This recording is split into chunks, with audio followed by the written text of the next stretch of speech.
In today's video, I'm going to teach you how to create a journal entry in QuickBooks. This process can be very useful for tracking income, expenses, and keeping your financial records in order. Whether you're a seasoned pro at using QuickBooks or a new user, I'll guide you through each step in a way that's easy to follow. First things first, head over to QuickBooks by visiting their website.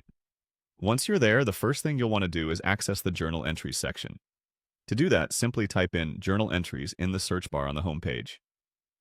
QuickBooks' intuitive interface makes it pretty easy to find what you're looking for, so you should see it appear almost instantly. Next, look for the option that lets you create a journal entry, typically labeled as Create Journal Entry. Give it a click and you'll be taken to a form where you can get started. This is where you'll be inputting the details of your entry, so let's go through how to do that. You'll want to start by selecting the journal date. This is crucial because it determines when your entry will be recorded, so make sure it's accurate. After you've selected the date, it's time to focus on the journal number. This is automatically generated in some cases, but if you need to input it manually, now's the time to do it. The journal number is used for tracking and reference, so ensure it's correct. Next, click on the Account field. You'll need to select the account you wish to associate with this journal entry. If you're unsure which account to pick, it's generally a good idea to consult your chart of accounts or even reach out to an accounting professional for advice.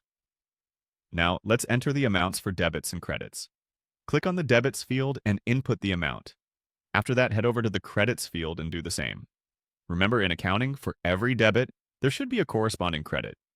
Don't forget the description. Click on the Description field and add details about the transaction. This is important for future reference or if someone else needs to review your entries. You'll also want to add a name if applicable. Click on the Name field and input relevant details here. Adding this information can make it easier to identify and recall specific entries later. Next, there's a field for adding a memo. Use this space to jot down any additional notes you think might be important for you or others who might view this entry. Finally, if there are any supporting documents, such as receipts, now is the time to attach them. Click on the Attachments field and upload files from your computer. It's always good to have this information right there for transparency and record keeping. Once you've double-checked everything to make sure it's correct, you're ready for the last step. Click on Save to store your journal entry. And there you have it.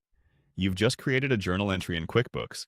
This skill is a valuable asset in managing your business finances, and practicing it regularly will make you even more efficient. Thanks for watching, and happy bookkeeping.